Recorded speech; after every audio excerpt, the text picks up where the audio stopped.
الله أكبر. الحمد لله رب العالمين الرحمن الرحيم مالك يوم الدين إياك نعبد وإياك نستعين اهدنا الصراط المستقيم صراط الذين أنعمت عليهم غير المغضوب عليهم ولا الضالين. كذبت عاد المرسلين إذ قال لهم أخوهم هود ألا تتقون إني لكم رسول أمين فاتقوا الله وأطيعون وما أسألكم عليه من أجر إن أجري إلا على رب العالمين فتبنون بكل ريع آية تعبثون وتتخذون مصانع لعلكم تخلدون وإذا بطشتم جبارين فاتقوا الله وأطيعون واتقوا الذي أمدكم بما تعلمون أمدكم بأنعام وبنين وجنات وعيون إني أخاف عليكم عذاب يوم عظيم قالوا سواء علينا أبرأت أم لم تكن من الواعظين إن هذا إلا خلق الأولين وما نحن بمعذبين فكذبوه فأهلكناهم إن في ذلك لآية وما كان أكثرهم مؤمنين وإن ربك لهو العزيز الرحيم كذب أصحاب الأيكة المرسلين إن في ذلك لآية وما كان أكثرهم مؤمنين وإن ربك لهو العزيز الرحيم كذبت ثمود المرسلين إذ قال لهم أخوهم صالح ألا تتقون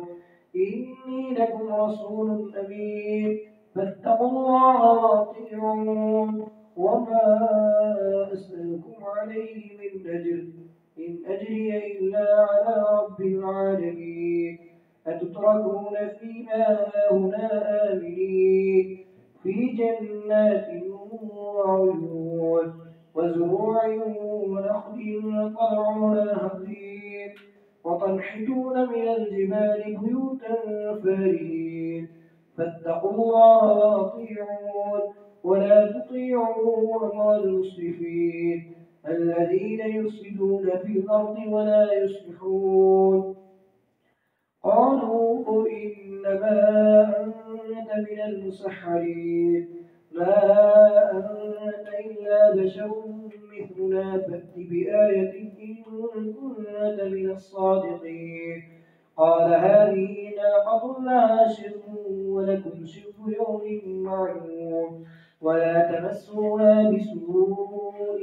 فيأخذكم عذاب يوم عظيم فعقروها فأصبحوا نادمين فأخذهم العذاب إن في ذلك لآية وما كان أكثرهم مؤمنين وإن ربك لهو العزيز الرحيم كذبت قوم لوط المرسلين إذ قال لهم أخوهم لوط ألا تتقون إني لكم رسول أمين وما أسألكم عليه من أجر إني لكم رسول أمين فاتقوا الله وأطيعون وما أسألكم عليه من أجر إن أجري إلا على رب العالمين أتأتون الذكران من العالمين وتذرون ما خلق لكم ربكم من أزواجكم بل أنتم قوم عادون قالوا لئن لم تنته يا لوط لتكونن من المخرجين قال إني لعملكم من القالين رب نجني رب نجني وأهلي مما يعملون فنجيناه وأهله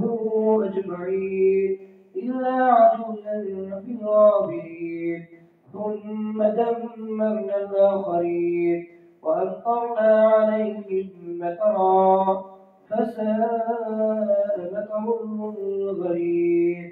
إن في ذلك لآية وما كان أكثرهم مؤمنين وإن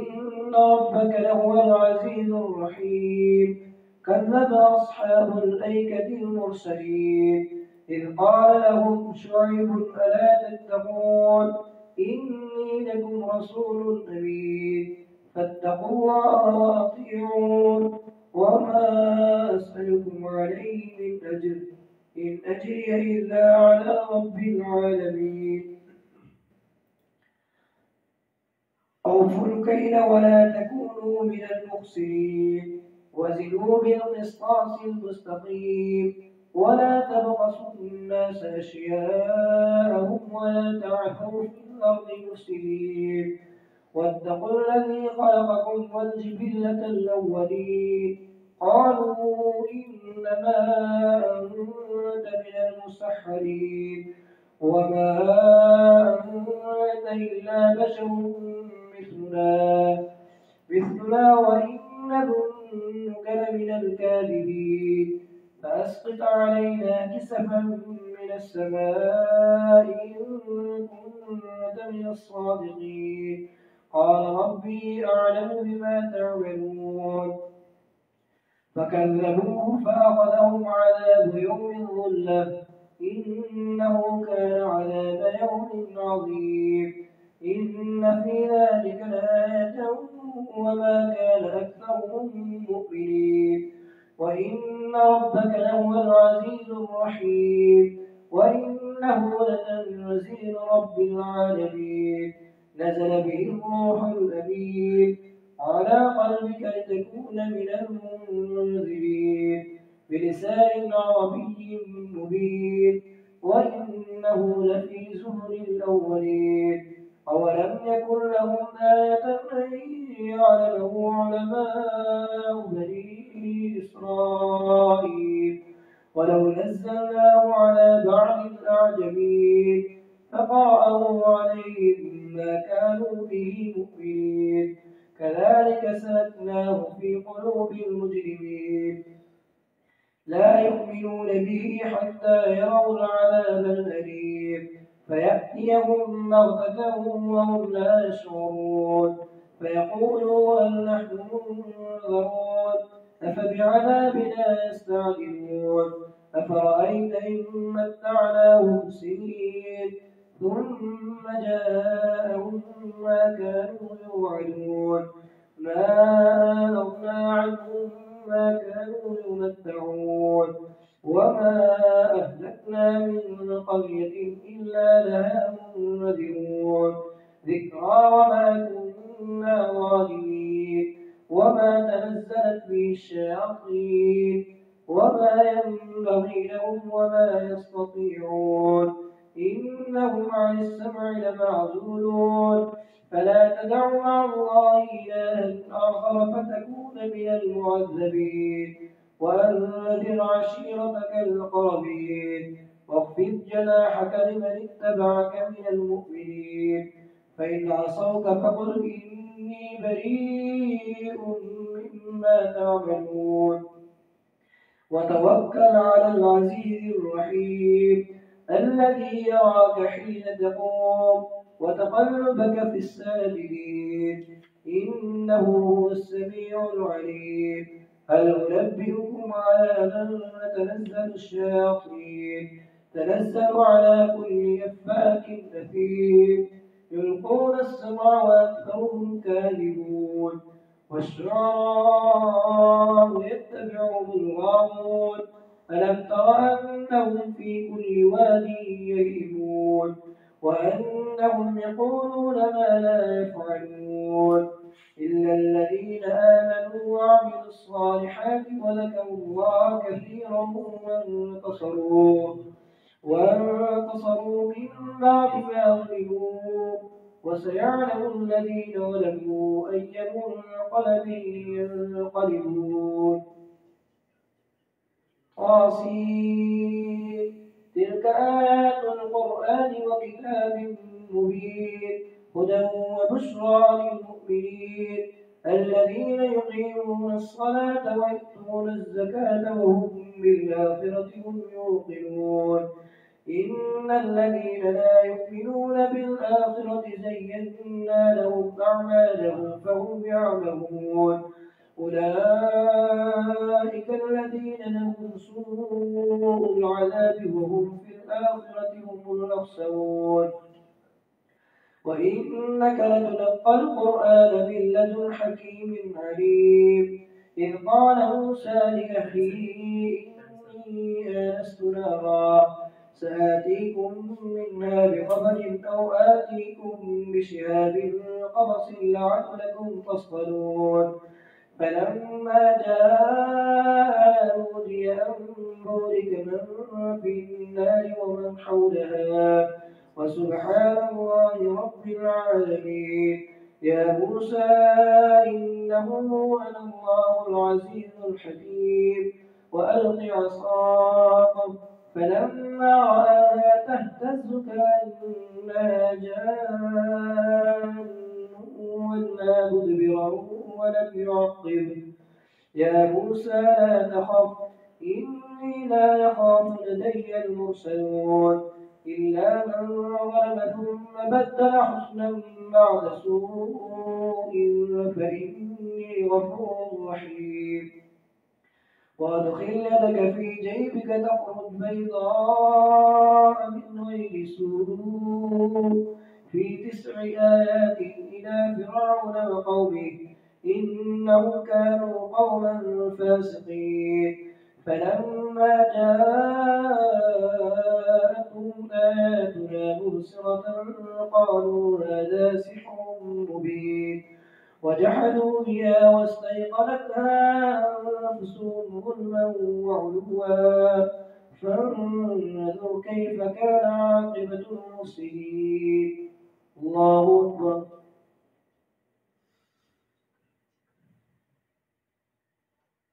سمع الله لمن حمده. الله أكبر. الله أكبر. الله أكبر.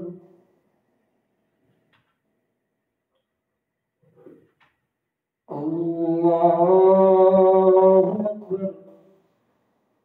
الحمد لله رب العالمين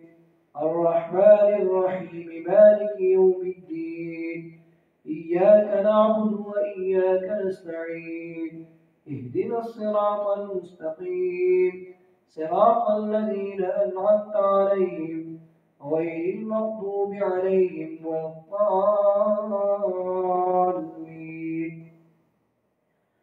ولقد فضلنا بعض النبيين على بعض ومن رزقناهم منا رزقا حسنا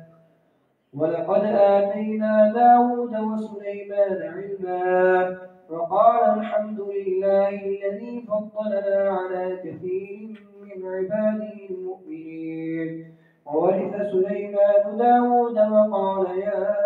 أيها الناس علمنا منطق الطير وأوتينا من كل شيء إن هذا لهو الفضل المبين.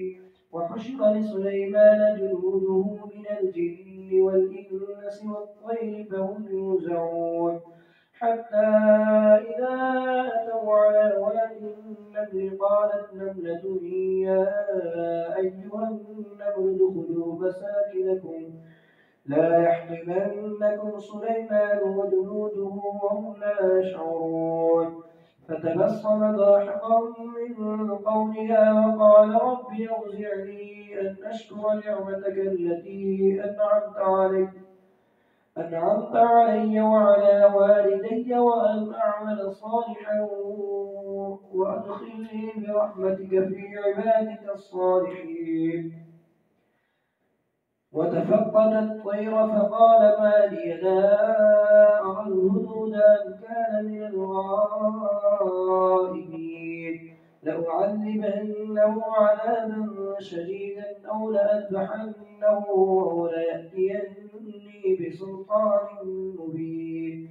فمكث غير بعيد فقال أحطت بما لم تحط به وجئتك من سبأ بنبأ يقين إني وجدت امرأة تملكهم وأوتيت من كل شيء ولها عرش عظيم وجدتها وقومها يسجدون للشمس من دون الله وزين لهم الشيطان أعمالهم فصدهم عن السبيل فهم لا يهتدون ألا يسجدوا لله الذي يخرج الخبأ في السماوات والأرض ويعلم ما تخفون وما تعلنون الله لا إله إلا هو رب العرش العظيم الله أكبر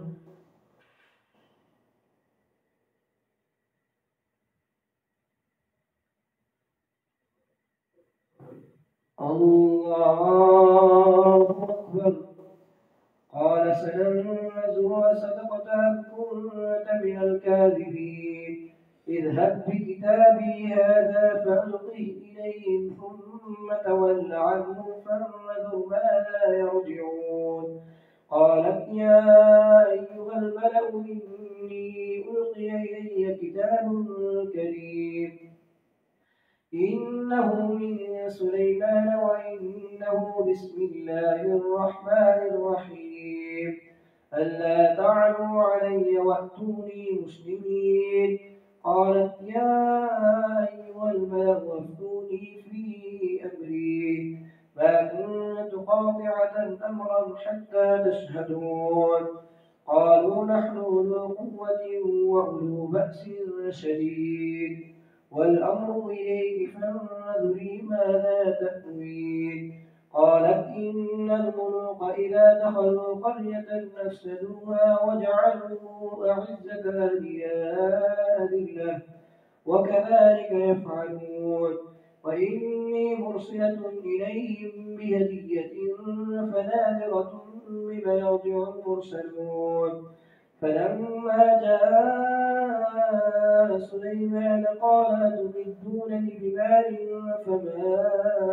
آتاني الله خير مما آتاكم بل أنتم بهديتكم تفرحون ارجع إليهم فلنأتينهم بجنود لا قبل لهم بها